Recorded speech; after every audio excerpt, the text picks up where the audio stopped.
My camera. How about them Giants? How about them Giants? How about them Giants? Hey, new? Michael. How you doing? Is that a new? Yeah, they added that in last week. Hey, everybody. Yeah, how about them Giants, right? Thanks for everybody you joining us tonight. I'm Chris Rosa. I'm with Michael the Truth Stewart for the Rush Hour preview show. Yeah, how about them Giants, right, Mike? It's been a long few weeks, and I think we got to edit that part out because that was after a win. I think after the Seattle win, but I think it's getting downright annoying now after the Giants dropped to their 6th loss of the season against the Steelers on Monday night.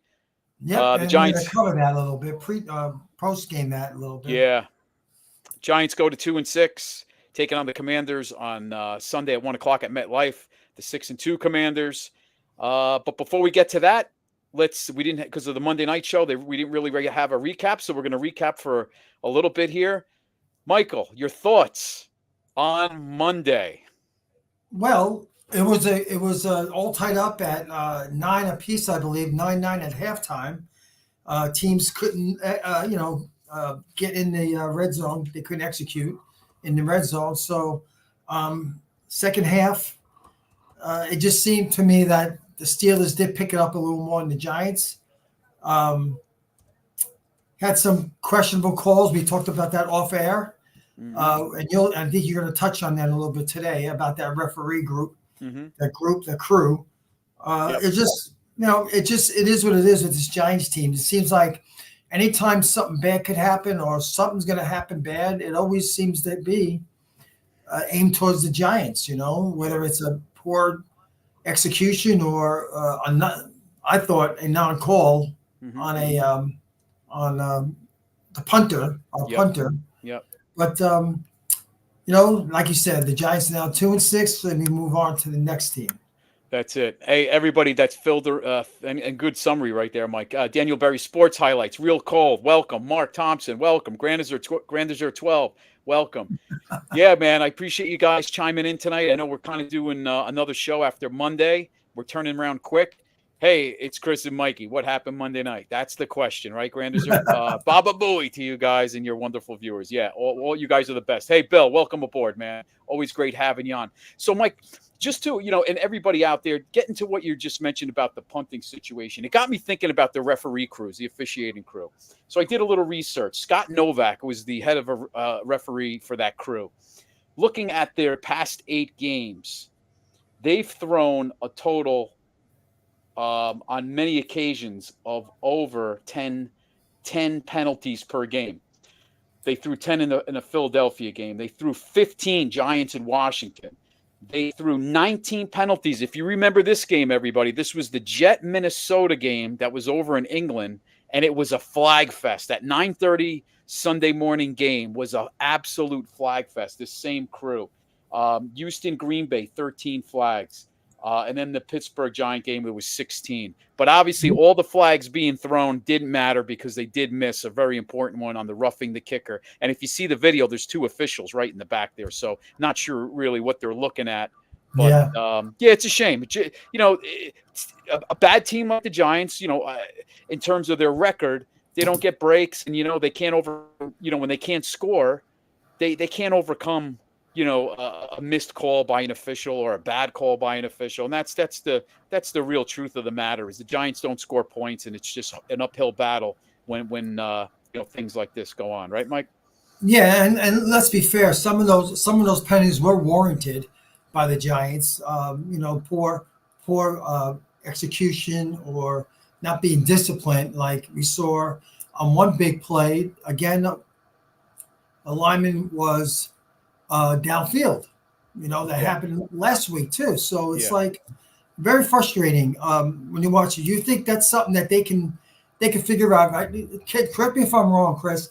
They can't be more than a yard past upfield. Is that what it is? A yard? I think it's a yard, or yard and a half. I think they give them a little leeway there too. But I think if it's like 3 yards, they call the flag. But once again, it's almost like a it should be a I know the rule, the law of the land says a yard, but it needs to be almost like a judgment call, maybe a little bit better, using common sense. Yeah. Right. If it's close, don't throw it. I don't know. It's hard to understand sometimes what these officiatings think.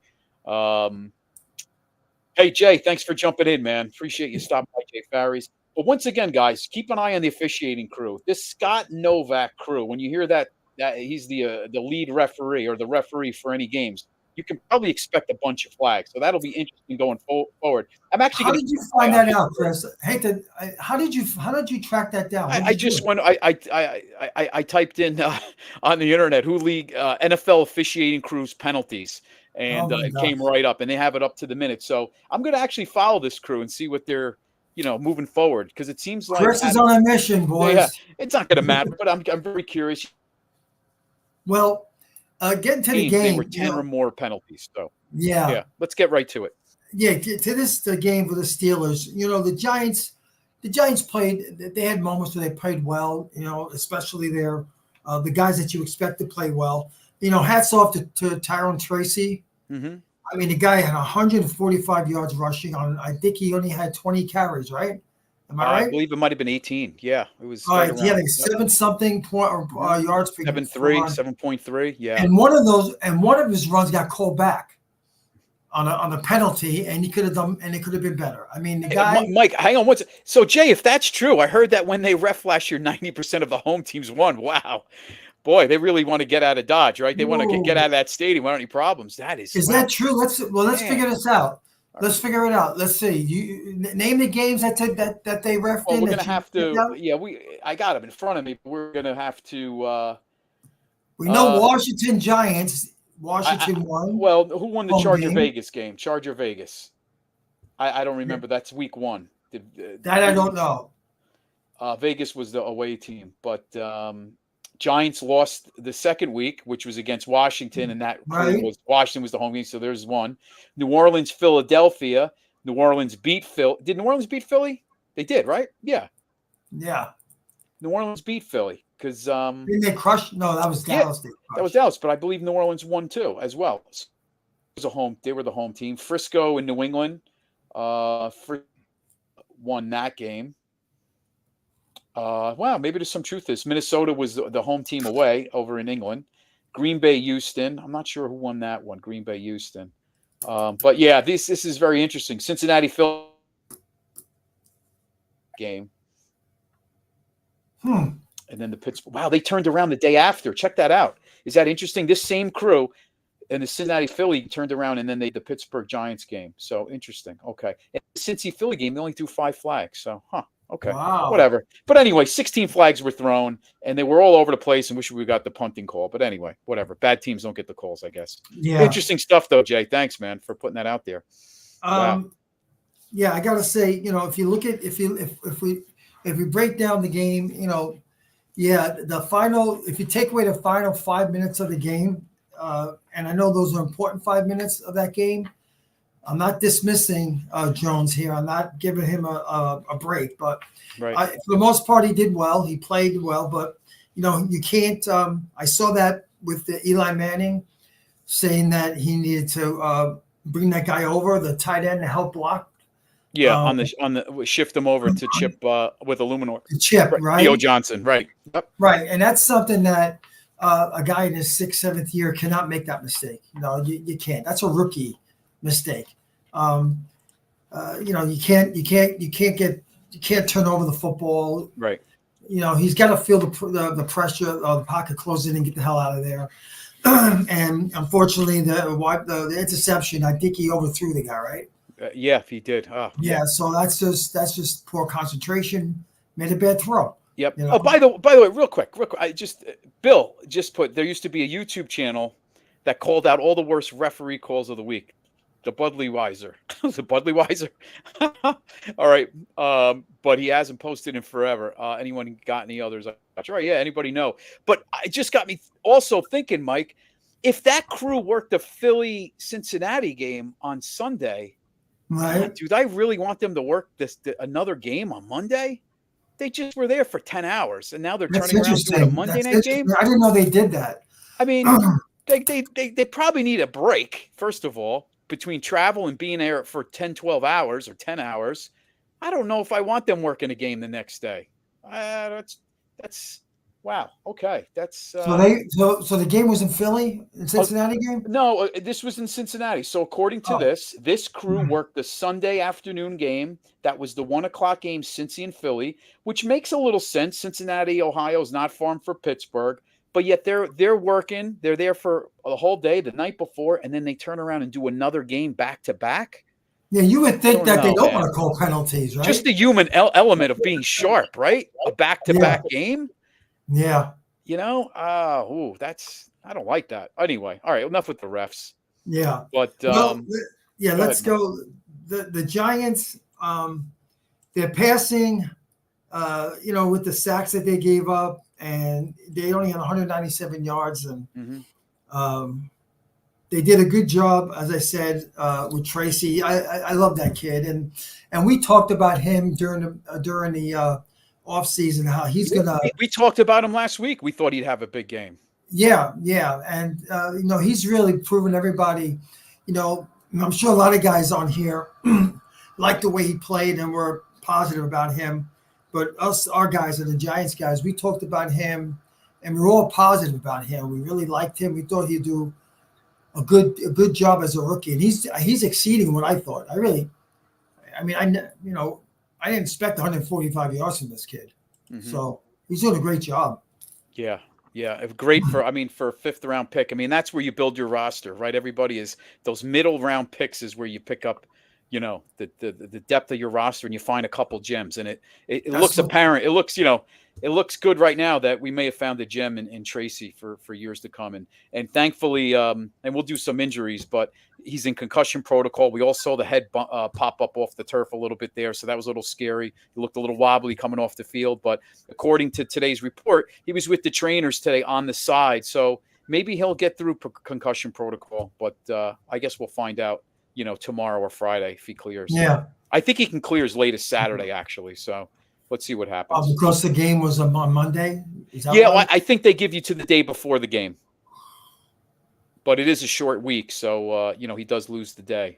But, hey, as long as the doctors clear him, obviously they know what they're doing, hopefully. I mean, because the way the season's going, I don't want to risk anything either. We don't need any long-term, health-wise or effects down the road for him. So at 2-6, hopefully they make the right decision. There's no need to play him if there's any questions.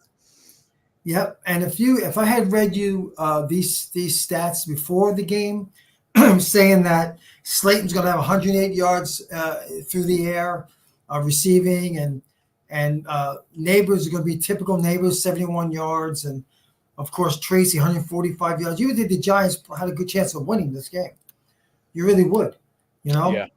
But it was not meant to be. The Giants were poor again in the red zone. They were 0 for 3, and that's just really been their Achilles heel. I mean, I just don't understand. We've done this for a long time, and maybe the last 5+ years they've been horrible in the red zone. Well, Mike and everybody out there, they're now dead last in the NFL in the red zone at 36%, which ranks them 32nd in the league. Well, it's hard enough that the Giants don't get in the red zone enough, and when they do, they don't score. So, they got talent. They got guys like Neighbors, and they got guys who are talent enough to. I just don't know. I guess it's poor execution. I don't know what it is. It seems like we get the penalties in the red zone, comes up third and long. It seems like all the time, settling for field goals, and then obviously poor decisions. Right? We've kind of know now that Jones is what he is. He's not going to elevate the team. He's going to play well at different spurts in the game, but it seems like when you need him the most, similar to a lot of our receivers, when you need somebody to make that play, it just doesn't seem to work out. And that's just kind of Yeah, what his MO is at this point. Yeah, and it's listen, it's the writing's on the wall. We all know whether you support Jones or have supported him. This is his last go around with the Giants, unless I can't see what would change that. But they just need somebody. And we talked about this too. Are they going to draft somebody, because it's not as deep as last year of the draft and at the quarterback position? Are they going to try to get somebody to a free agency or trade? Well, you know what, Mike? Yeah, and because the draft obviously comes after free agency. I mean, you can't just put all your eggs in one basket and say you're going to get the guy that you really want. If there is that guy out there, whether it's a Ward or one of these other quarterbacks. So let's say the Giants pick at 8. Are they going to roll the dice and just gamble the fact that they're going to be able to get the guy they want? No, I don't think so. So free agency comes into play to protect themselves, and I'd like a veteran like a Russell Wilson. I'll tell you what, Jameis Winston, he might throw a bunch of interceptions, but I'll tell you, he put points on the board. No matter where he plays, whether it's the Buccaneers, the Saints, he puts points on the board.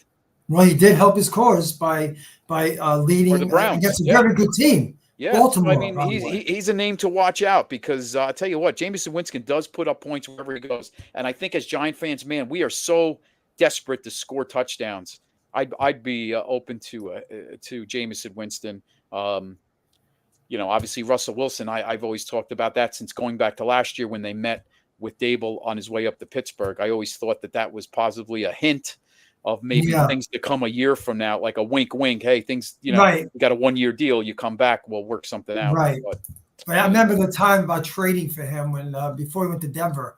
You want to give up all these draft picks, and that was going to happen. Now it makes more sense because you could probably get him for a lot less. Yeah. As a free agent. And I think they are going to go get somebody in the draft and in free agency. Yeah, that would be the perfect scenario. Get the guy you want, even if you have to sell off draft picks. If it's somebody that you really have conviction about, go get them. But they may not have to. They may not have to, Chris. Well, the interesting part is right now I think they're still picking like 7 because a bunch of teams with 2 wins, and now you throw the Jets into the mix. I think the Jets are going to turn it around. I know, Mark. Russell Wilson will be a free agent, but the Steelers may hold on to him as things go on. But you know what? Once again, maybe the Giants outbid him and they make a better offer. Maybe Russell Wilson likes the fact he'll have a neighbors. Well, if here's what I heard. I don't know. Maybe I heard on Twitter. And his wife loves New York City, so maybe that's a selling point too. Yeah, maybe I heard on Twitter that the reason why he went to Pittsburgh is because Tomlin told him that that's his man. He's his guy. Yeah, it makes sense. He doesn't have to worry about a young quarterback waiting in the wings for him. That's true. That's true. To pounce on him. Yeah, well, they knew Jones was the guy, so exactly. Russell Wilson knew he'd probably be a backup anyway to Jones. But I'm sure he'll ask the Giants, do they plan on drafting a quarterback this offseason? If they say yes, then why would you want to come over? So true. But free agency, Mark is right. I'm sorry, go ahead. Yeah, but free agency happens before the draft, so it does. They can always talk, Yeah, and the Steelers could do the same thing, right? I mean, they're going to have a good record, but yet they could draft the quarterback as well, because I would think they're going to want a young guy. Possibly. I don't think they're going to keep Fields and Wilson. I think one of those guys will probably be gone. Probably Fields. Well, if they don't play Fields a certain amount of snaps, they only give up a 6th-round pick, not a 4th-round pick. Right. Yeah, that's probably what's going to happen. Right. So, Mike, getting back to the game, what did you think? What did you think of the on defense stopping the run against Najee Harris? It seemed like they calmed down, but the edge still seems like an issue early in games, setting the edge, right? Yeah, and we talked about this. Well, me and Spartan did. We knew that Harris was going to be a load. That he's a big body running back who can move, and he got a lot of yards where he probably should have been stopped, but between poor tackling and his toughness as a runner, it didn't look good for the Giants. It really didn't. Yeah. Hey, Jay. Kirk Cousins would be great, but I think he has a cap hit of like $27 million on him for the. Yeah, I don't know if they do that. That now the cap you can split up in 2 years. So 2 years, if they did want Penix to be the guy, because he's on the older side too, then they would have to split up that $27 million. They could do that to make things a little easier. Well, how about flipping the coin here, Jay? What if they say, "Oh my gosh, we didn't expect this from Cousins"? What about if they'll think about trading away Penix? I mean, it's not impossible. Yeah, I mean they did. They're not going to get a first round pick for him, but I would be. Now Cousins is about 34. He has like a 3-year deal, right? I think he's a free agent like in 26. 4-year deal. You got a 4-year deal. Oh, so yeah. I mean, just they're gonna let Penix wait, and he's older anyway. He'd be like 28 years old. He'll be 28 by time. Yeah, it's interesting. You know what? Money talks, deals talk. So if for the right price, never say never, right? But never say never. What else we got? Go ahead, Mike. You were saying about the defense. What was else your thoughts about the stopping on the edge? Yeah. Ojulari did a good job. As he always does as a pass rusher. He's not as accomplished as a run stuffer or sealing the edge. That's true. But they know what they got in him. That's not what they expect from him, even when they drafted him. They knew they were getting a guy who could pass rush. Would we like to have a guy who could do both? Yes. Mm-hmm. Yes. I mean, I would love to have that, but I just think he does a good job. And he played well. I thought he played well. And, of course, that Dexter Lawrence can't do everything. The Giants still getting beaten on the ground. They're giving up like 140 yards a game. That's not Giants football, right? We remember Giants football. The Giants are tough against the run. They can run the football. I know that's old school. Mm-hmm. I know it's the era of passing, but you can't ignore running the ball or defending the run, even in today's game. You have to be able to be good at that. Yeah, and that seems to be the case. Hey, Two Giant Goofballs, awesome news and updates. Thanks for stopping in, man. Always appreciate you coming by. And that just to go off what you said, Mike, the Giants are 27th in the league, 141 yards a game on average given up. So it seems like when Dex is out of the game, that becomes an issue. I will say the Armon Watts, the guy they a little bit of a journeyman that they brought into the game. He did pretty well when he was in there. He made a couple of plays, and that I was curious why Riley didn't get activated. And I guess they may see a little bit something out of this Armon Watts, which we may see a little bit more next to Dexter. But it's an issue, right? With we need when you had Linville Joseph, you had Dalvin Tomlinson, right? We need that other guy, not just a guy, but we need some sort of a good run stopper next to Dex. Somebody that's not so much in the rotation that you can put alongside. Can you go way back up? I want to address Cole. He had a question there. Why would the Giants take Penix? Yeah, I was. They passed on him in the draft. Yep. I got it. Hold on one second. Well, you know what? It depends how your philosophy is, Cole. Are you taking best player available? Are you taking need? You can't pass on a Neighbors for Penix in the draft. I don't think any team would have done that if they're both sitting there. Yeah, I'd be shocked if they. And Cole, the fact of the matter is Jones has been absolutely, he's been below average. So I don't think the Giants anticipated this happening either. So they put all their chips in the middle of the table, banking on Jones to play well, going back to 2022 for him. But can you imagine that they pass on Neighbors and they get to say draft Penix and like a rookie he needs to develop, he's struggling. And Penix is lighting and Neighbors is lighting it up for Atlanta. Let's just say they flip flopped. Geez, can you only imagine that? Yeah.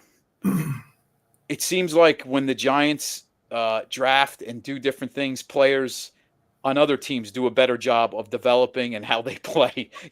Like we have our few, like Drew Phillips, awesome. I mean, Jerome Henderson has done an awesome job with him, and he's played well. But it seems like other teams seem to develop players better than we do those middle rounds, you know. So, but yeah, that's a problem if that's true. Yeah. That's a problem. Right.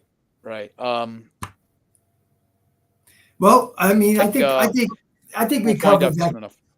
Yeah. Yeah. I guess the basic breakdown of the Giants was they didn't make any big plays. Pittsburgh did.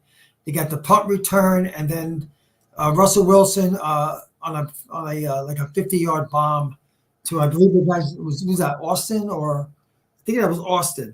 Austin had the was it Pickens? No, Austin had the touchdown return and the touchdown pass. I believe he had 2 touchdowns. Yeah. Pickens should have had a touchdown, but I don't know what the heck. He never got that other foot down. The same. Well, I don't understand why he had ample time to put that foot down. Never saw that before. Never saw that before. Yeah. And I wonder if they're going to change that rule.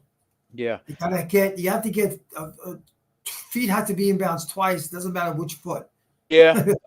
Neighbors isn't doing much for us with Jones, so they should have got. Yeah, but that's this year though, Cole. Then remember, he started out really hot. Like he was going, like it was almost like too much. Jones was going to Neighbors, but things are going to change next year, Cole. Come on, you know, Jones will be gone. Neighbors will have his guy, and it's in the long run, it's going to work out. Hey Cole, right now Neighbors is on pace to get over 1,000 yards. Yeah, he's at 5 something, even though he missed a couple games. He's at 498, and we're at the halfway mark. And he missed 2 games. So in 6 games, he got almost 500 yards. Mm-hmm. So if he stays healthy, he's going to easily get over 1,000 yards. That's not bad for a guy who has a horrible quarterback. Everybody, it's not bad. He'll probably be right up there. He'll probably make the all-rookie team on offense.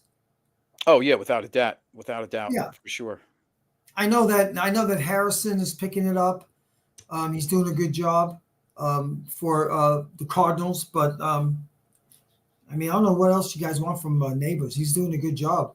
Yeah, I think it's the fact that he's the past 2 games have gone a little quiet, just because Jones isn't doing his job either. I mean, it just doesn't. Yeah, he hasn't. I agree. Look, you put Neighbors on. You put Neighbors on another team that's a very high explosive offensive team. Yeah, Neighbors probably would have like almost in the high 600 yards plus yards. Yeah. Yeah. I mean, we saw in the Bengal game he was open, and he wasn't complaining, but he was saying he was open, and Dable alluded to guys being open, and Jones couldn't find them. So that seems to be the Jones. The progressions, the locking on. It's been the same issues for years. So I think that's part of the issue as well. But hey, Grandizer wants our studs and duds. I know we usually do that on Monday night. You want to do that real quick? Let's. Oh studs and duds. All right, I didn't prepare for this, so good. All right, we'll just throw it out there. We'll put studs 2. Duds. Trying to stay upright, and he trips. Okay. Wow, we got to keep seeing that one, huh? Okay. All right, you want to go first, Chris? Go ahead. Yeah. Okay. So studs. We got to give it to Tyrone Tracy. How could you not? Kid played awesome. So give it to Tyrone Tracy. He's my number 1 stud. Yeah, absolutely. 100%. So there you go. We agree on that. The dud. Can we give it to the officiating crew? Probably not. Are we allowed to do that? No, that's probably sour grapes. Duds, I'm going to have to go with, and I hate to do it to the guy Hubbard who just came in, but I'm just going to say at left tackle, it was a dud because. No, you can say Hubbard. Yeah, Hubbard, Highsmith, and I can't blame him. He's just here a couple weeks, but left tackle was rough.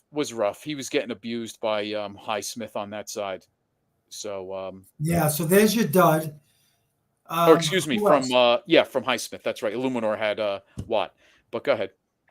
All right, so let's go with another stud. Let's go with who was a stud. On defense, I'll give it to Ojulari. He did a good job. He had 2 sacks. Yeah. The guy's going to end up with double-digit sacks, and he hasn't even played. I think he's playing. This will be his 4th game. Yeah, he's on pace. Yep, and to the Commanders, to the Washington game. Since you brought up Aziz and everybody listening out there watching, let's say the Lions, they're all in. And this is my thought. They're all in this year. They want to make a run.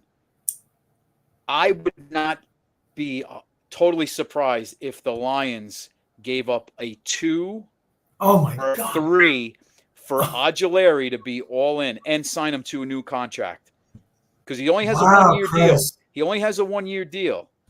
So I don't know if they would do it just the fact that he'd hit free agency. I think a deal would have to be almost in place ahead of time, where he signs a deal and then maybe a 3, maybe a 2. I just think the Lions desperately need a pass rusher. Aren't they 2-0 right now without Hutchinson? Yeah, but their pass rush hasn't been the same. They're scoring a lot of points. I know. They're putting up a lot of points. And I think know. when you get to the playoffs, they're gonna want that pass rusher. I mean, they're all in. My feeling is, so I wouldn't be surprised if the Lions come calling by Tuesday when the trade deadline comes. Oh my goodness! That's just and you really think you could get a 2 for him? I don't know. I mean, if I'm the Lions, maybe I think about it because I'm going for it. And if I could re-sign him, be a nice tandem, Hutchinson and him, if he stays healthy. Well, but I think a 3. I think a 3 is more realistic. Well, they do something like a 3, and if we sign him, then there'll be another pick somewhere. There'll be something else if they can sign him. If not, then it's a 3. Compensatory, right. No, you're right, Colt. He's not Hutchinson, but the way the Lions team is put together, they don't need necessarily a guy to match Hutchinson. They just need somebody to provide a pass rush, which Ojulari can do. So I don't know, man. The Lions could, and Campbell, he's quick draw McGraw, right? I mean, he cuts through the BS. This is like a move that I could see Campbell pushing for.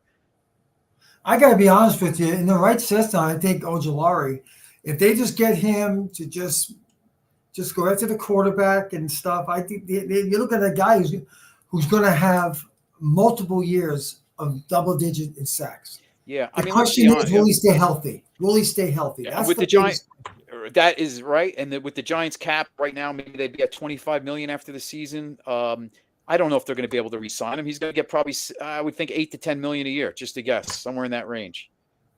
He's definitely put his name out there. The last few games he's played, Sunday night against the Bengals, Monday night against Steelers. So national-wise, his name is out there. He's definitely making a name for himself a little bit more on the national scale. But I agree. Be interesting to see, man. Monday's going to be Giants lose on Sunday. Listen, they're out of it pretty much. They're 2-6, but they lose on Sunday. It's just, there could be a few guys maybe that come calling from other teams. But anyway, you're right, Mark. Giants do need depth. Giants need good depth. I'm keeping Slay and Ojulari unless the contracts are ridiculous. Yeah, well, they're going to be. I think they're going to be. I think someone. What does Slate make this year? God, does he make like $7 million? Mark, you probably know. I want to say he makes like $7. That's what I was thinking. I thought I remember seeing $7 million. Yeah. You don't think he's going to get at least $10 million minimum? I don't know about 10, but man. I mean, look what he's doing. I mean, he's had a few 100-yard games. Right. Every team's okay, and you know what? He'll be gone. He's going to be gone anyway, Mark. So Slay will be gone. Ojulari. Why would he want to stay? Right? Why would he want to stay? Go somewhere where he could play more. Yeah, and the Giants aren't going to re-sign him. They're not. They're not going to re-sign him for $7 million. You're not going to get more than a fifth-round pick from him anyway. Yeah. Him and Daniel Jones are pals. Maybe they'll follow he'll follow him somewhere else. You never know.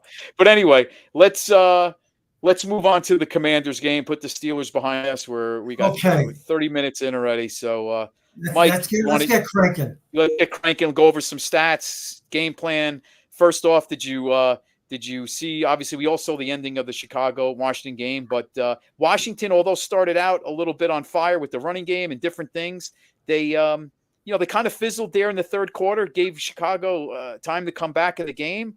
They should have lost, but Commanders seem to be, man. They seem to have like the Giants in 2022. Things fall the right way for them. Yeah.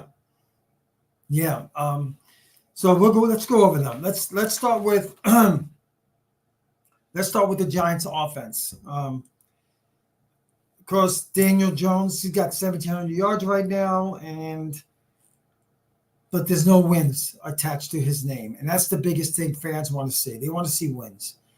And I look on Twitter, I see people saying if so and so was here, Giants would be 6-2. We don't know that, but in all fairness, the Giants gave away a few games. Daniel Jones did. At least we should be 4-4. I would say, to be fair, at least 4. There's at least 2 games there that, if he was halfway, made the right decisions, we would have been 4-4 at least. Well, definitely 3, Mike, because when Gano gets hurt in the Washington game, that lost the game. We didn't have a kicker. It hurt. Yeah, that was a game we would have absolutely won with a kicker. So definitely say 3. Yeah. So and we talked about Tracy before. He's doing a good job. He's treading. He's going to have almost 700, 800 yards his rookie year. Mm-hmm. That's pretty darn good considering he didn't start the first 3 or 4 games, right?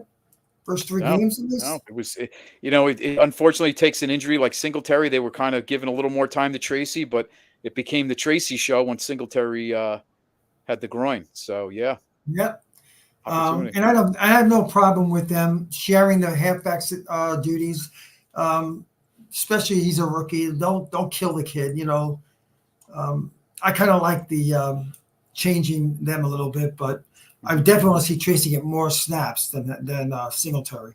Yeah, seeing that. You're exactly right, and we're seeing that. We saw that. Yeah, that's happening. And if Davis is on pace to get 1,000 yards, which is fine, just let him keep playing. You talked about and you're going to go over this. You mentioned before how the Giants are last in the league in the red zone, 36%. Mm-hmm. And that's if this spoils that. This shows you how they lead the league in sacks, right? 51. Is that what it was? Did I look at that right? Yeah, the Giants, they lead 35. Yep. 35. 35. Yeah, 35 sacks for the season. And it's nice and everything, but when you can't score in the red zone, it's nothing. Doesn't matter. Just like last year when they were like in the top tier in takeaways, but they couldn't score in the red zone. Plus 14. Yep. Right. It just, it's pretty bad. When you only can score 14 points a game, it's so much stress on the defense. Mm-hmm. And I got to say, the defense, I watch, that's me. I'm a defensive guy and I watch the defense. If Giants were even averaging 20 points a game, we would have saw a big difference in the record, and you would see a big difference in the stats for the defense. These guys are on the field too long. They're on the field too long. Mm-hmm.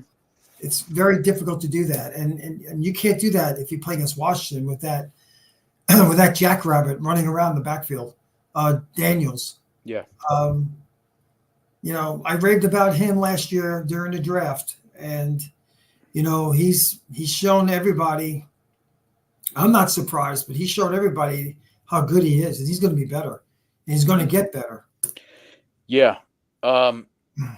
Commanders averaging 29 points a game. Giants are averaging 14. Jane Daniels, very comfortable in the pocket, right, Mike? He has a pocket presence about him, very calm and cool. Listen, this kid's going to get better, but he's actually better when the Giants face him next week, and even when they played him the last time. He's better.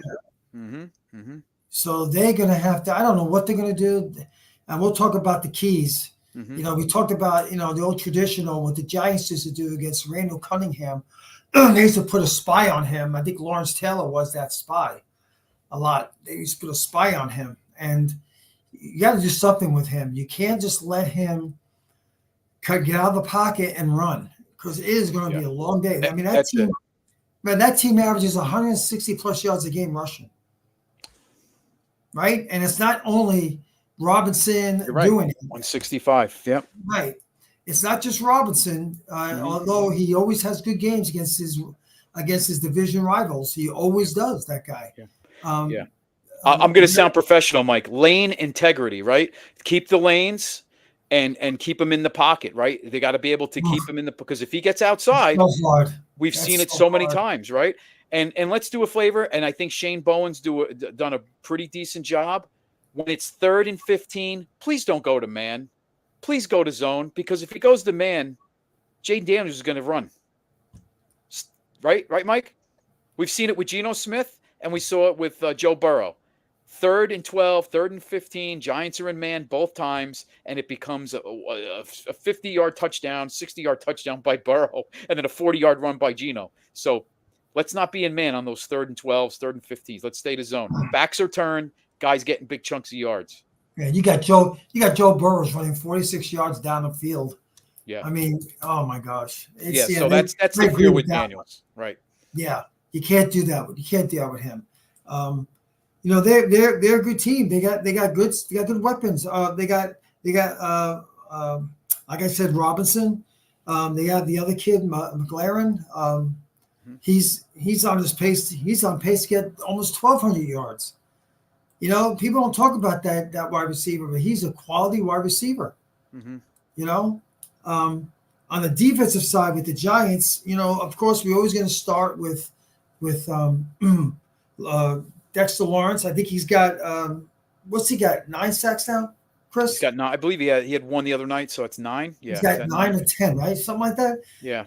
He's doing his part. I said Ojulari has 6 and Burns has 5, and this team, they gotta like you said, they gotta be smart. The pass rush, they can't let Daniels get outside the pocket, and it's going to happen. They can't stop him the whole time. He's going to get outside. He's going to get his runs, and I want to say, if he does, make him pay for it, but you got to worry about roughing the passer, late hits. You got to worry about that stuff too. The NFL cracks down on that because of injuries. You got to be careful when a quarterback starts running downfield. But the Giants are in for a tough task against a team that's really believing in themselves. Basically, they're doing a great job. Yeah, they are, and that's what's disappointing about the offense, right, Mike? I mean, if the offense was any semblance of scoring points and not being 14 on average a game, Giants would have a few extra wins. It's just so frustrating because for years now. And not to beat up on Jones again, but the consistent theme has been Daniel Jones running the offense and the lack of scoring points. So let's get through these games, and then changes are coming. But it would be nice if the Giants, once in a while, and they did maybe I think once this year we scored 30. So it would be nice if the Giants could score 24 points. They could probably beat Washington, but if they score 20, it may not happen. I feel like 24 against Washington would probably could do it the way the defense is playing. I know, but Chris, think of it this way: the Giants at home, 20 points is like 30 points because they're 0-4 and they scored 1 touchdown. They have 1 touchdown so far. Amazing. Home. And tell me, impossible. Mark Thompson would know this, and one of you other guys, because you're nuts like us. The Giants are wearing the legacy uniforms on Sunday. I don't know if they've actually won a game with those on going back a couple of years ago. I think in 2022 maybe they did, but I'm not sure. If anybody knows that, they're wearing they're wearing the 1980 586 uniform, the legacy uniform, which is cool. But I always feel like when they wear them, they lose as well. So it's not paying good homage to those teams, No, it's not. I know. So as much as I love those uniforms, they might have tied Washington last year or 2 years ago when they wore them. Might have been the tie. Maybe they even won last year I think they played Washington with those on and maybe won last year. But anyway, I don't think they've won many games with the legacy uniforms. I believe so too, Mark, maybe in 2022. But it seems like anytime there's an event, a Giants celebratory event or the uniforms, they don't show. So I don't know, but it would be nice. And it's Lawrence Taylor bobblehead day too. So imagine that they're giving out LT bobbleheads. Is it really? Yeah. So boy. How mad do Giant fans have to be to throw bobbleheads onto the field? I don't think that'll happen. Don't encourage that, man. Don't even bring that up. Wouldn't it be a sick joke if it was Daniel Jones bobbleheads? How about Dave Brown bobbleheads? How ironic would that be, right? Dave Brown bobblehead day. Oh gosh. And then after that, we could have Danny Cannell the week after. Oh, you're throwing out some names. I can go out and just say Joe Batarchik. Oh, Remember Pisarcik, him? of course. Batarchik. Yeah. Yep. Who else did they have? Kent Graham. Remember him? Cole, I'll get you a bobblehead. If I can, I will. I promise. Cole wants me to get him a bobblehead. But the only thing that one thing about Washington, they do have some weakness on defense. They do surrender about 100 and I think it's 100 and about 130 yards on the ground. You could check that for me. Wait, what was that again, Mike? With the question? How many yards are they surrendering on the ground? The Commanders.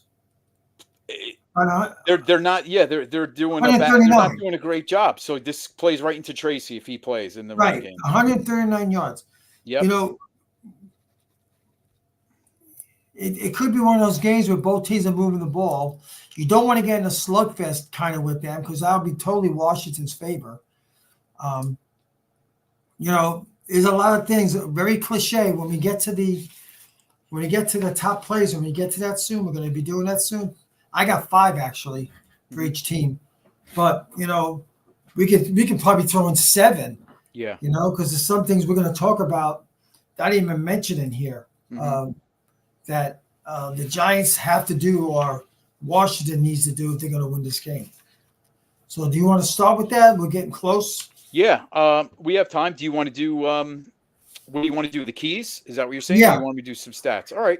Oh, you want to do stats? You can do stats. I don't want to bore everybody with the stats. Let's just run through them real quick.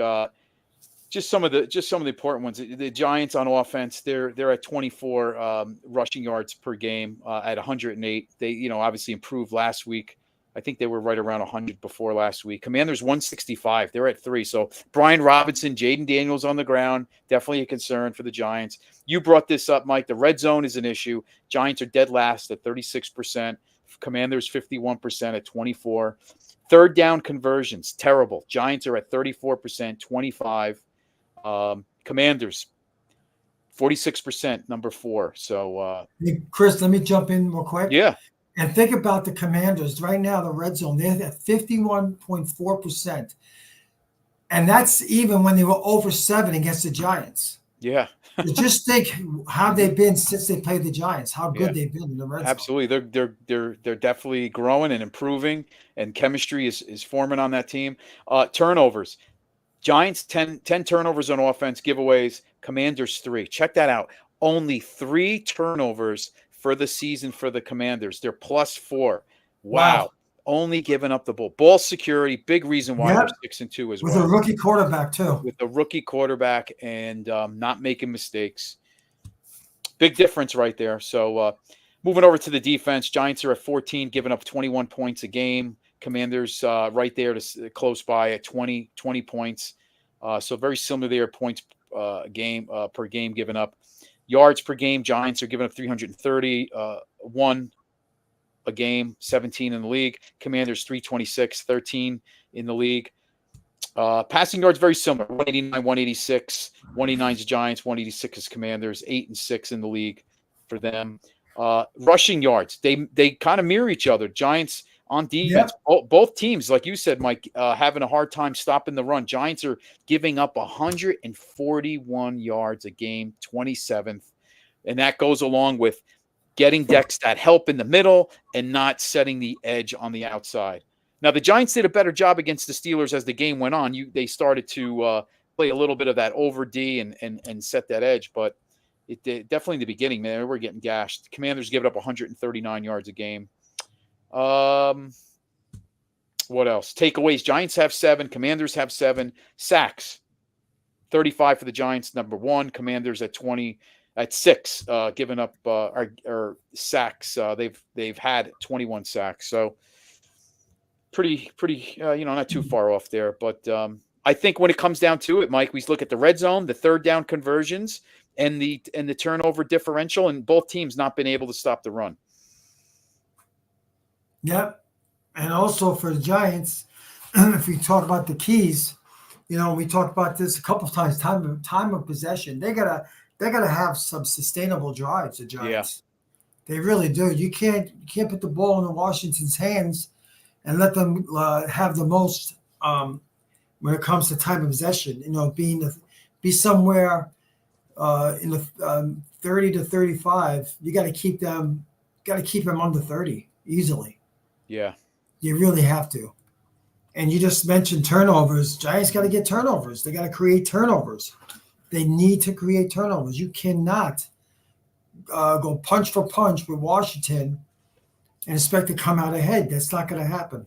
Yeah. When did we ever? I mean, this has crossed my mind that the Washington comes into this game at 6-2. Do they view the Giants as a real threat, or is this kind of a trap game for Washington? Well, it's a rival. It's a division rivalry game, so I don't think it'd be a trap game. I think emotion is going to be high. Washington is going to embarrass the Giants at home. I don't think they're going to come in here thinking it's going to be an easy one. I think they're going to come in here ready to play. Yeah. Mike, here's a question from Cole, and this is a great question. What do you think is causing our lack of turnovers, guys? What do you think, Mike? I don't know. That's a good question, Cole. We have different defensive coordinators last year and this year, philosophies. Last year we didn't get to the quarterback, but we did really good on turnover ratio. This year we're getting to the quarterback, but we're not making the plays. Well, what do we have? A leading interception is 1, right? I believe that was Masseau. Was that Masseau, the backup linebacker from Missouri? Think about that. Yeah. We're in a halfway point, and 1 is leading the team in interceptions. That's pretty pathetic. Listen, we have a young group at the defensive back position. Banks, ball awareness. I'm not sure how I feel about him, with ball awareness, but he's struggling. The other side, right, Cold, is kind of a little bit of Flott, a little bit of McLeod. It's been a mix. Yeah. We see Newbin kind of moving up in the box now a little bit. He's not really playing back there. And Pinnock, who's kind of a bit of a ball hawk, who we saw last year, hasn't been playing well. So, and Belton seems to always be around the ball. He hasn't been getting a lot of playing time. So maybe that has something to do with Belton. it. But, Belton was the ball hawk last year, was he not? Yeah. Yeah, Cole made a good point. No Bullhawks in the second. You're right, Cole. And, I don't want to jump the gun, but that's going to change. Yeah, that's exactly right. That will be addressed in the offseason, the secondary. Yeah, and the Giants were usually good at stripping the ball on the ball carriers, and we haven't seen much of that too, because we've seen, the other night we got a fumble and Okereke jumped on it, but yeah, we haven't seen too many, fumbles, defensive takeaways, with fumbles. But maybe this Sunday, because as we all know, it comes in bunches, right, Mike? We always hear turnovers come in bunches. So, because if you remember with Wink, there was a beginning of last season, we weren't getting many turnovers, and all of a sudden it was like the floodgates opened up and we got a bunch. Really kept us in a lot of games. So maybe this is the game where, things change a little bit, considering that Washington has been so good with holding on to the ball. We haven't gotten a lot of turnovers. Maybe this is the game where things turn a little bit. So I hope. Yeah, so. and that's part of one of my keys. Defensive front seven need to pressure and sack the quarterback. Not only do they need to sack him, put pressure on him, make him throw the ball a little sooner than he wants to. That's it. And think about this, Mike. They have Bobby Wagner. The guy has 60 tackles already. He's 30-something years old, 34 years old. Playing with Dan Quinn again, going back to his days of Seattle. I think Bobby Wagner kind of found a little bit of a fountain of youth, a little bit of a jolt here with Washington. Definitely has played a big role calling the defense and keeping the points down under 20 points a game. So I think a big plus, on defense for Washington. They did lose Jonathan Allen to IR, so they still have Payne, up in the middle. But I think that's been a reason why the yardage also, by losing Allen up front, they've been able to get gashed a little bit. So hopefully, with the running game with the Giants. Yep, you're right, and that's leading into my Giants with the offense. They need to have a good balanced attack. Got to continue to run the ball. And Washington can be run upon, and hopefully that will open up the passing game. And I believe in the last game, what's his name had 2 touchdowns. Neighbors, did he not? Neighbors? Neighbors had 1 in the corner. I think he did have 2. And Eckler was a little bit of a killer with that game. Austin Eckler, man. he had a couple big screens, a couple big plays. So let's keep them in check. Yeah. So I think that needs to continue. Another thing I want to see for the Giants to help them out, they got to cut down on the penalties. The silly ones like linemen downfield. Yeah, we've seen that a few times, right? That drives me nuts. That has, and it always happens at the wrong time when we get a big gain or touchdown. That they have to cut that down. And I think I covered them all for the Giants.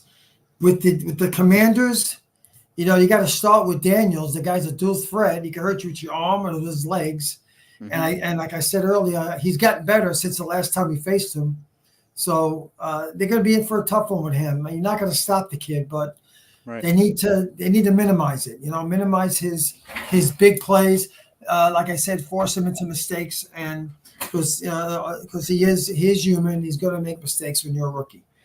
Mike, one of the bend no break, which the Giant defense kind of has under Bowen, where it takes teams a long time to come down the field, and then the Giants hold them the field goals, and they do a good job in the red zone most of the time. But it's like a double-edged sword, right, Mike? Because they're coming down the field, it's wearing down the defense. So come fourth quarter, you're concerned about the defense being gassed. But on the flip side, you're hoping that team makes a mistake on those long drives.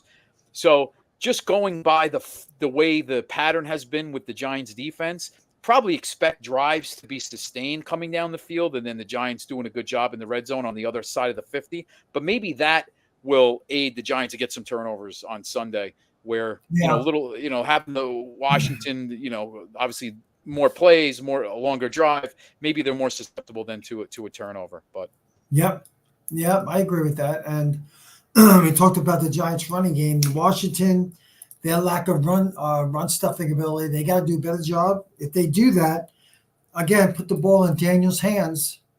He hasn't fared well at home as a Giants quarterback, and they gotta make him beat them. I mean, they could have beat him last time they played him. The Giants, Dan Jones, I thought played well, but at home he seems to the press with the fans, and it's probably in his head. I don't know. Probably everything you're saying. It's the pressure just in his not head. The same quarterback. When as they say, when doubt creeps in, right? The doubt creeps in, the confidence goes away, and could be that the case at home, putting too much pressure. But, by all accounts, Jones seems like a great kid. He works hard. You'd love this team to get a win. He's not going to come back next year. But if he can put a good game together, man, and get off this, Sunday with the win and just feel good about it would be fantastic. Yeah, Mike, he has a history having overall good games against Washington. Yeah, that's the team he plays against. Right? He plays really well against Washington. So Cold has an interesting question. Why is Dable so wishy-washy using the run consistently? It can be the line. They block the run well. Yeah. What do you think, Mike? I think going back to Buffalo, that's kind of what his thing was. He wants to throw the ball. That's just the way he's wired. Yeah, right? That's true. I think I just wish, see, Cole, I'm like old school. I like to establish the run if I can, and then use that with the passing game. That opens a passing game with the Giants. I just think they can do that with Washington, because Washington has a hard time against the run, defending the run. Mm-hmm. And we're going to probably do our predictions here with in this game, but I just think that the Giants cannot ignore running the football and expect to win. They can't be Jones. Put it this way: Jones cannot be thrown for 45 plus times. No. Maybe 40. Maybe 40 is okay. But I got to see them run the ball. If he throws for 40 times, boy, we're really losing. I mean, I don't know. Well, maybe. I mean, that's. I mean, I've looked at his stats. Mm-hmm. Yeah, maybe I pushed that one. We'll say 35. Okay, all right. More than 35. Fair enough.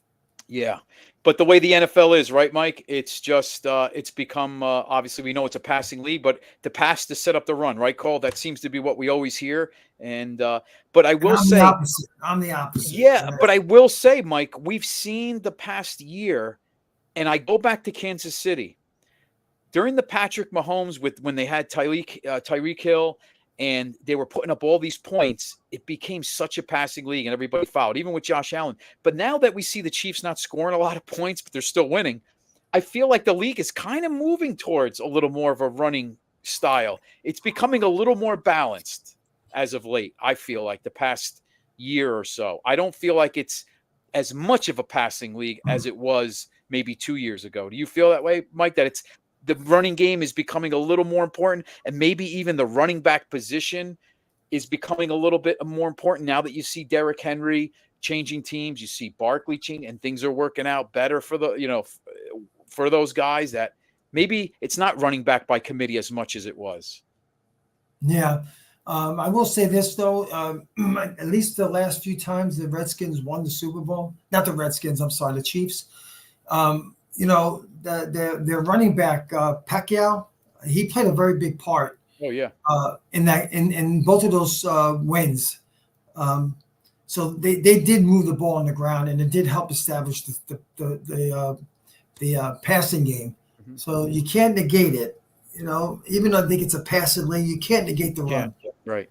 I defy any team out there to go out there, even Mahomes, and go out there and throw 60 times and see if he's going to win that game.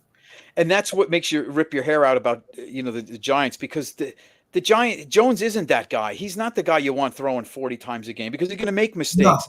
No. So the fact that Dable continues to do that at different points early in the game, it's just frustrating because you wish they would lean on the run a little bit more. Hey, Mark, I should remember that. I was at the game, and yeah, man, you're right. The Monday night game against the Packers with Tommy DeVito. That's right. They wore the legacy uniforms. Good job. Our NY Giants Rush researcher right there, Mark Thompson. Oh, yeah. But so go ahead, Mike. What else? Are you done with the keys? Anything else you want to add on that? My last one is the Redskins. I'm sorry, I keep saying Redskins. The Commanders. I talked about the first game against the Giants. They were 0 for 7 in the red zone. Don't expect that again. I think if you put the Commanders in the red zone 7 times this week, it's going to be a different result. Hopefully the Giants will not do that. If they do, it's going to be a long game for them. Yeah. So predictions. This is fun. The fun part. Me and Chris are like undefeated so far. Hey, Mike, last week I said 24-16 and you were close. 26-18. So I you were close. Had it in the ballpark. Yeah. What did you say last week, Mike? I forgot. What did you say? I think I said 23-13, something like that. Oh, all right. Or Dude, you're right there. 13, Yeah. I can't remember. You're right at the 8, right? We're right on with 8 points. Yeah. Okay. Yeah. Hey, Mike, speaking of 8s, I don't want to go over the game again, but we didn't touch upon it. How did you feel about going for the 2 points with that crazy the lineman off to the side, the gate? That was stupid. I'm sorry. When I saw them do that, I knew it was going to go to him. I knew it was going to Neighbors when I saw that. Right, but they had 4 linemen or 3 linemen on the one defender, and it may have worked if they knew what the heck they were doing and realized the play was called or whatever. But it looked like if they would have blocked, they just stood there. Who was that? Who was that went through Highsmith? Was that Highsmith or was that TJ? That would have been the left side, so that would have been Highsmith. Probably, unless it was a linebacker, I have to see. But I felt like they practiced that for 5 minutes in the parking lot before they went to the stadium. It didn't look good at all. Right, no. Right. The minute he threw the ball. Yeah, but regardless, I'm not a fan of going for the 2 points right there. Get the extra point. No, I agree because it puts you still within 1 score. Yes. Yeah, and you might get the ball back twice anyway. And then the last thing, your thoughts on Banks, Deonte Banks? Obviously, he played hard. He got pulled. I mean, I feel like there was words maybe exchanged with maybe Dable or one of the coaches. Maybe it was Andre or Jerome Henderson. I don't know. But it's just odd that he was pulled. I mean, he didn't look good on that missed tackle on Harris. I understand you got to try to tackle low, but you can't just go there and put your head down. But he gave effort. He gave effort. So I don't know if that was the case. He all right, was Highsmith, but and they're lucky. And let's be realistic. They're lucky that that Pickens was not a touchdown. They're lucky. Yeah, and I give Banks credit for pushing him out of bounds. He should have. When I watched that game, I watched it with the Mannings. I always watch it when they're on. You do. because they have good Go insight. back. Mm-hmm. And you got to go for the ball. When that happens, you got to go because he's catching the ball right here. You got to go for the ball and just try to strip him. You don't just try to push him out of bounds. And that's the ball awareness, right? That we kind of Yes. concerned about with Banks. Hey, Colt, I was thinking the same thing. I thought he got into it with Dable, and Dable was just like, I had enough. Like, don't, after last week, just take a seat. And I will say, Greg Stroman, the ex-Washington Commander, who's bounced around, he did pretty well. He didn't do bad. He was on that long, fly route with might have been Pickens on that one, where almost he had an interception. It went through his hands, but he was with him stride for stride. So nice pickup with Stroman being activated from the practice squad. Yep. Well, they got a long way to go. I mean, I know it's been a tough year for Banks, and we're having him as our CB1, and perhaps that will be addressed in the offseason, where you just put him at CB2 and get somebody else over there. And they're out there. They're out there in the draft. If that's the direction the Giants want to go, there could be one there for them if that's what they want to do. Yeah, and I wouldn't be opposed to a decent veteran coming over on the other side. Banks could, not that he to be tutored, but this is how you play the game, kind of. Yeah, thing. move him over to 2 and maybe a year or so or more. Yeah, then he go back to 2, back to 1. I always think back to Sam Madison. It was later in his career. He wasn't a full-fledged starter, but a guy like him, a guy like Deion Grant, I felt like they helped the defensive secondary so much just with their experience. They've been through a ton of games, playoff games, and they I think it helped the younger guys, Burl Wilson and some of the other guys. Yeah. Comment on Jay over there on the fourth from the bottom about Najee being 50 pounds heavier. Look, when you're tackling, you can't put your head down and not see where you're going. I just thought he gave it away so quickly what he was going to do, and it made it easy for Harris to jump over him. Yeah, and we see it a lot, though, Mike. We even saw actually last week in the Chicago-Washington game, we saw DeAndre Swift, who ran for like 130 yards, do it to a Washington defender. So it seems like every week we do see it, but I'm just glad he gave the effort. He didn't just throw himself down to the ground and give a fake effort. But I tend to agree with Colt. I feel like he gave had some words with Dable or one of the other coaches, and they're keeping it quiet. And in the heat of the game, right, Mike? People's tempers are flaring. I could see Dable saying, "Get out of the face, take a seat." Yeah, I'm not dealing with this right now. And it's not the first time that happens with coaching players. It's happens probably every game. Happens every game. Yeah. These guys are competitors. They want to do well. They don't want to be embarrassed. Mm-hmm. Yeah, I know, man. You're right, Jay. Adori's a vet, but he's not.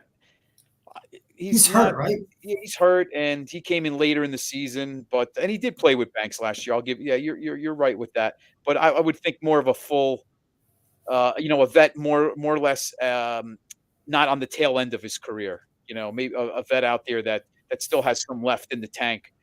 That's actually a full-fledged starter that could play on the other side. Well, I haven't looked at free agency, so I really can't tell you who's out there. The one guy I know is out there is a DJ Reed from the Jets. That's an interesting. I'm not sure how much he'll command, but that would be nice. Somebody like that, because the jury is out on Banks if he's really a number one. So, he's got 3 more years after this year. If you pick up a 5th-year option, and then you make a decision. If he's not your one, you let him go. That'll be another guy not making a second contract if he doesn't perform the next 3 years. He won't be the first. He ain't the first. He won't be the last, right? Yeah. Yeah. All right. Prediction time. Mike, did you see? Yeah. Go ahead. No. What did I see? What? Go ahead. No, I was going to ask you your predictions. I think it's going to be a very emotional game, very physical, just like the last one. I just think that since that game, the Washington has gotten much better than the Giants have. And I just think as the game wears on, I think the Giants are going to falter a little bit. I think their execution is going to be the reason. And I think Washington's going to pull ahead. I don't think Washington's going to come close to what they average a game. I don't believe that's going to happen. If I had to predict, I say Giants Giants may get 13. I'll say 24-13 Washington. That's my prediction. I'm close with you on that, Mike. I'm going to say 20. I'm going to say 24-16, similar to last week. 24-16. Okay. I think Giants get a touchdown, then maybe a bunch of field goals. Okay. 2-point conversion maybe in there. So yeah, but I think I don't have a good feeling. You lose positivity when they lose these games. So it's like, what are you hanging your hat on? Yeah. It's tough to pick the Giants when it seems like it's the same theme each game. There's a few plays that could go their way and it doesn't, and they don't make the plays they need to. You're right. You can't always bet with your heart. You got to bet with your head. That's right. And Mark, you're right. Newbin does have ball skills, and they bring him down in the box a lot too now. So he's not back there, roaming around as much. But maybe next year that'll change a little bit. But I'm with you, Mark. I think Newbin could be that ball hawk back there. And the way Pinnock's playing, maybe he's not even back. His tackling has been poor, and his angles haven't been great. But is he in his last year, Pinnock? Do you know? I don't know if that was they re-signed him last year. Was that a 2-year deal? Going into, I don't know if it was a 1-year deal. I have to look. Come on, Mark. Yeah, Get on spot that, track Mark. it. Yeah, we'll have to look that up. But anything else, Mike? Before we wrap it up, it's 10 after 9. Everybody's. No, anybody know what the Ready to Yankee move score on? is? I saw somebody cheering before about the Yankees.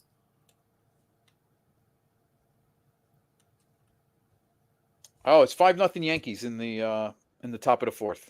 Oh yeah, good job, good job for Getting them. interesting, right? Don't let them win at the stadium. Let them go to LA if they're. Well, I think Cole's pitching tonight, right? Cole. Yeah, they got to win if he's pitching. They got to. That was a game they had to win tonight. Yep. Where's the Joker, Sean? Joker will be on Monday, Jay. He'll be he's a free agent. Okay, so Pinnock's a free agent. We'll go through these real quick. Where's that Joker Sean guy? He's always bullying. You guys are a buzzkill. Sorry, man. Sorry. Yeah, he is. I don't know how bullish Sean's going to be after a couple more losses, though. We are a buzzkill. I'm sorry, Jay, man, but you are right. All right, cool. Anything else, Mike, before we wrap it up? Anything you want to add? Nothing? No. It's just going to be. It's going to be a game we're all going to be disappointed at the end. Yeah, I hope we're wrong. I hope I'm wrong. We got to get through this season again, everybody. So we appreciate you, sharing some therapy with us here. And Monday, the crew will be back with the normal rush at 7:00 with the guys, with Craig and Sean, whoever else is on. I think Spartan will be on Monday. And thanks for joining us tonight, me and Truth, and go Giants. And maybe we'll get a win on Sunday. I'm not counting on it, but typical Giants, right? When you least expect it, they pull one out. So they surprise you. Yeah. They just surprise you. All right, everybody. Have a great rest of the week. Don't eat too much candy tomorrow. I know Reese's peanut butter cups in the freezer. That's a big one. Mike, what's your go-to with the candy? Man. I like Twix. I like Mounds. Old school Mounds. Those are my two favorite, I think. Yeah. See, that's what we should have been talking about instead of the lousy Giants. We should have talked about how much candy everybody wants. Everybody eats. But yeah. Do you like them in the fridge or the freezer? I always throw my candy in the freezer. Always. Okay. Yeah, me too. So Grandizer missed it. We got to do it again. I know we keep saying we're going to say goodbye. Predictions. Yeah, I said 24-16 Washington. And Mike, what was your score again? I said 24-13. And I like this, Grandizer. If the Giants were going to win, you asked this last week. If the Giants win, who would be the player of the game? I'm going to say Daniel Jones if the Giants win, even though they're going to beat him with the run. But I would say Jones. But go ahead. All right, I'm not going to say Jones because you did. So I'm going to say that Tracy is going to score 2 touchdowns. I could see that. That'd be great. No, I'm kidding. He's not going to score 2. Yeah, he's going to score 2 touchdowns. They're going to try for a 2-point conversion. He won't get it. Then they'll kick a field goal. So that's their score. Okay. That's and he'll close. be player of the game, and Tracy player of the game. Yeah. Okay. I think Tracy's going to have he's going to continue. This will be a nice, real coming out party at home. I know he had a little bit of a, against the Bengals, he played well, but this might be a good one. That would be good. Yeah, Cold, man. I think he could score 2 against the Washington with the running defense. All right, everybody. We kept you long enough. We'll see you next Wednesday and see the Rush Crew on Monday. Have a great rest of the week. Happy Halloween for those of you who are celebrating it. And we'll catch you guys next week. Go Giants. See you guys.